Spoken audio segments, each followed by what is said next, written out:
Hello everybody. Today I'm going to talk to you about the FS Harmon Manufacturing Company, and they are the company that made this waterfall dresser. Now what I did not know is that they were in Tacoma, Washington, which is south of me, and I found a pretty good little article on the internet by Edward. Last name is Echtie, and he posted this on March 2nd, 2018, and it is a historylink.org essay.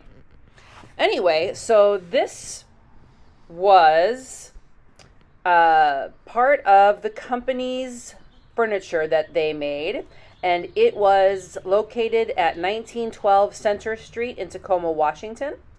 And furniture manufacturing was a key industry in Tacoma for nearly a century. By the late 19th century, much of the Pierce County's city's economy was built on lumber industry. The availability of processed wood materials tied with a growing regional demand for finished products and access to shipping by both rail and sea led to Tacoma's development as a center for furniture manufacturing.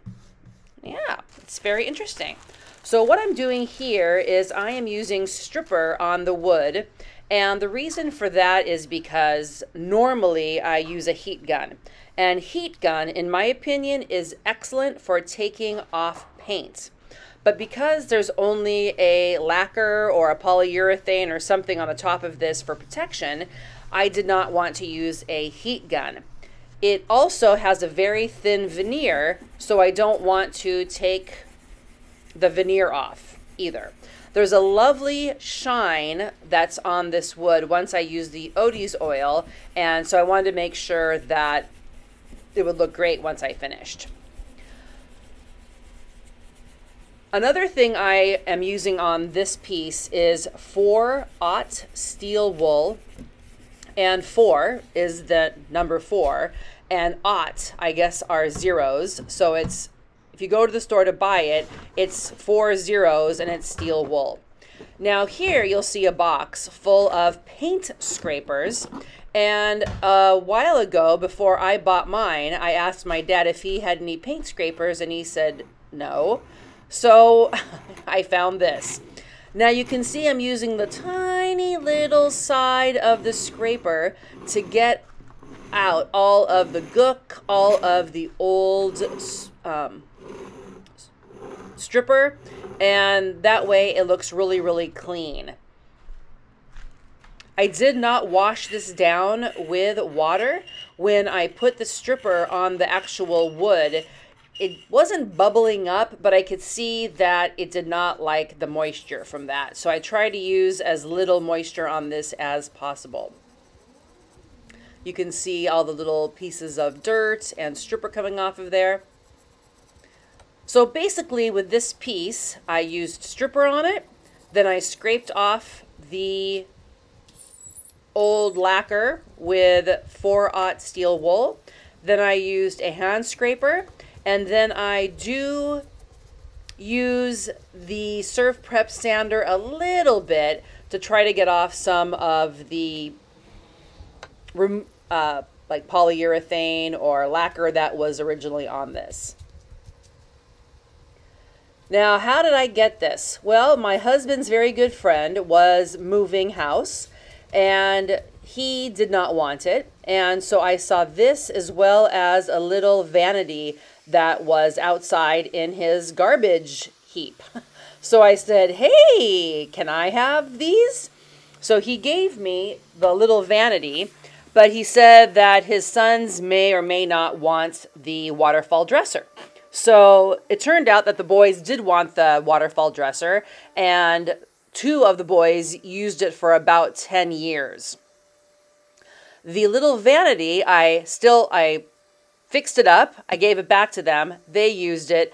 Now it's kind of beat up again. So my plan for that is to make it into 2 side tables for my bed. And that will come in a video in the future. So I got a phone call from my husband's friend saying that the kid who had this waterfall dresser didn't really want to have it anymore. And his wife said that she did see these for sale for like $100 on Facebook Marketplace in not very good condition. But because the friend said I could have it, they called me up, which I thought was very nice. So my thought, first of all, was to sell it for $250 to $300. But I'll talk about that in a second. So here I am using my relatively new hand scraper to try to get some of the varnish off.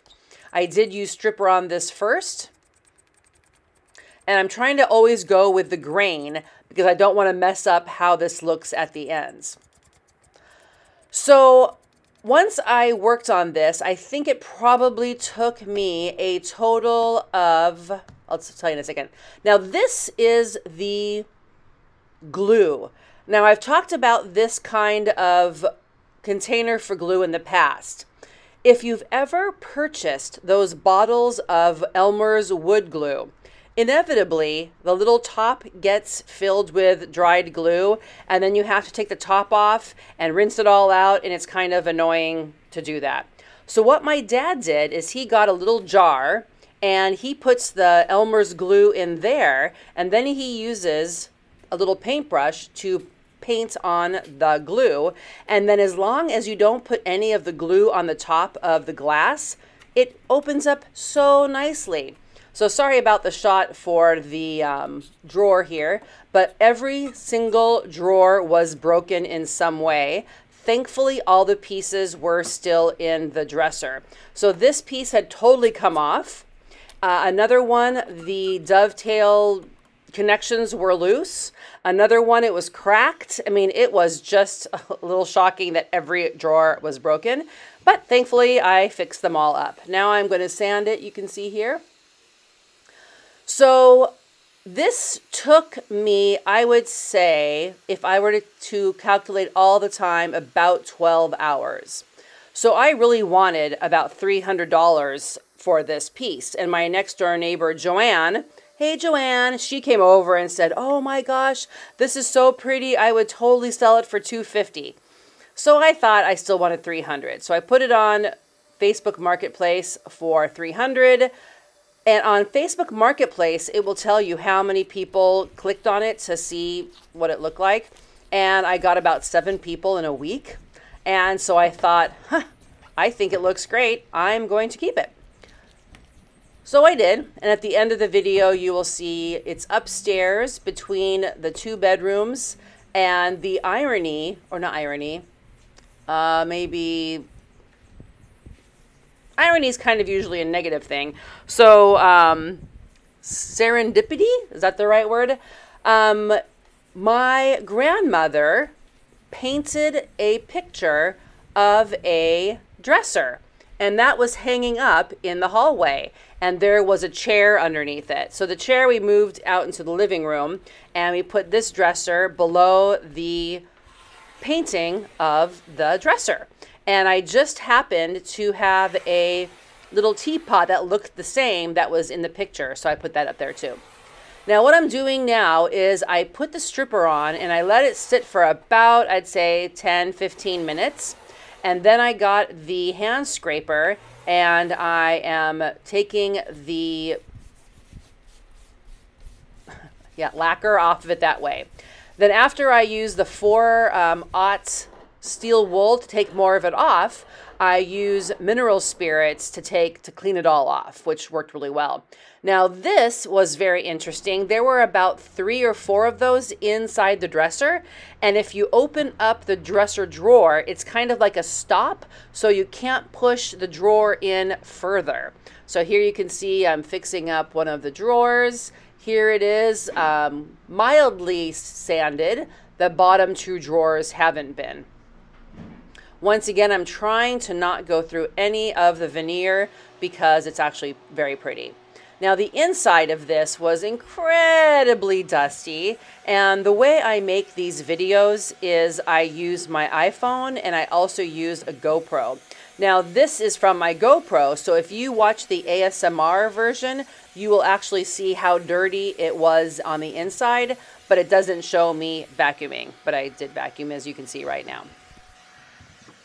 Now, the supports for the drawers were all solid wood, and they were really badly stained. There were big marks, so I tried to get that out of there. I went along the grain with sanding with very little pressure.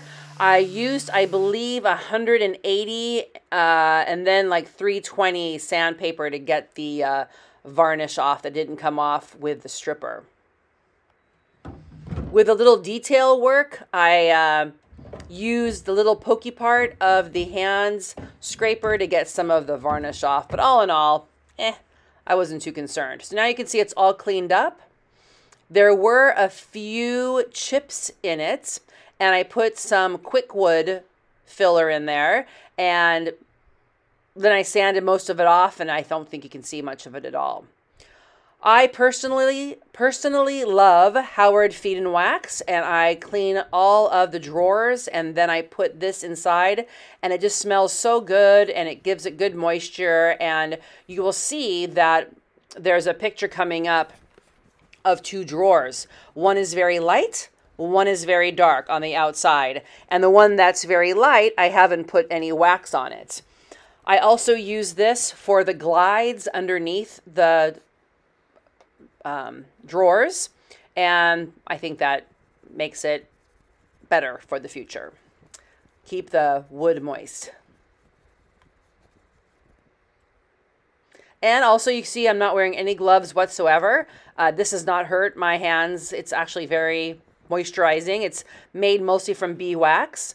I do have another video where I use the Restore Finish and Howard Feed and Wax on my dining room table, and the Feed and Wax is like a polish. You have to put it on every once in a while. It's not just once and go, but I like it very much.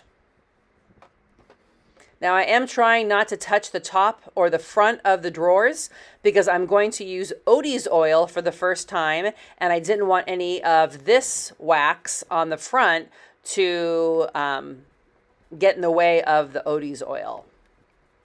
Now, if you ever watch other videos, I think her name is Angie from Transcend Furniture Gallery. There you go. The dark and the lights. The top one is what I already used the wax on. So Angie from Transcend Furniture Gallery always uses Odie's oil, and she always talks about that although this container is about $50, you use it so sparingly that it doesn't really make a difference. And then you get these little sponges, and you put it on those, and it's kind of like steel wool, but it's not steel wool. And I watched one of her videos to figure out what it was called, and then I went to my local shop and got the information from them, and there was not really exactly what she suggested because she's in Canada and I'm in the States, but in the steel wool area, along with sandpaper, they have a whole bunch of different green little scrubby things that you can use for putting on Odie's oil. So I don't want to waste any of it, and it smells delicious, and it is food safe. And in the box, it came with directions about how to use it. So now I'm going to use the drawers that I've already polished the insides and the sides with the Odie's oil. And they say that you can use it on stain, but it always likes better to use it on fresh, sanded, clean wood, because it actually bonds with the wood fibers and it becomes very, very tough. My husband came out during part of this and he said, "Wow, it smells great out here." And yes, I loved this product. I put it underneath as well, and the reason for that is because when you open up these drawers, the little hand hole to put your fingers in are underneath. Now, I was a little bit concerned because I thought I could see the lines that went from the left to the right too much, and I did not create that. That was already there. It could have been when they were putting on the veneer. Maybe there was something there. Maybe the prior owners, something happened. But I think when you look at it now, you don't even see it.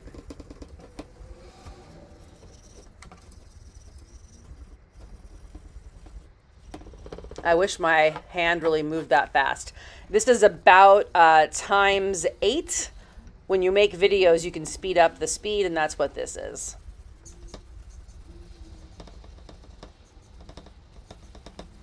So this was built around 1938 to 1942. And if you look on Etsy or other places where you can buy furniture, sometimes they will paint part of this.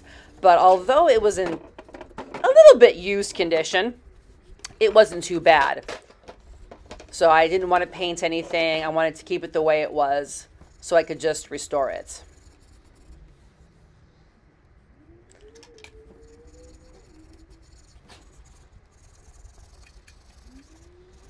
And also a nice thing that I Googled how to use Odie's oil, because although I've seen YouTubers talk about it, excuse me, the guy who started it, he has a great video about it, and he explains what to do.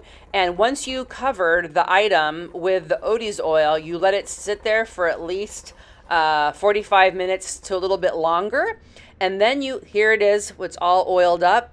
Then what he said is you put your finger on it, like you run your finger along the wood. If you can see the residue of where your finger was, there's too much on there. If there are any dry spots, it means that you haven't put enough on there. So after I put it on, I buffed it all out with a white terry cloth buffer, and I think it looks pretty great. So I don't think there was too little or too much. So the first time I used it, I thought it was pretty easy. The little green scrubber that you do put the Odie's oil on with it, it did get a little bit of dark residue that easily came off. So it looked like my fingernails and fingers were all dirty, but then once I used a paper towel, it came off very easily. So I'm not really sure exactly what that was, but I'm not too concerned about it. So now here is my terry cloth buffer to get off anything that was too much. But once again, I followed the directions very well. I only put on a little bit, I mean, as much as I think I needed. I rubbed it in very well. And it turned out pretty nicely.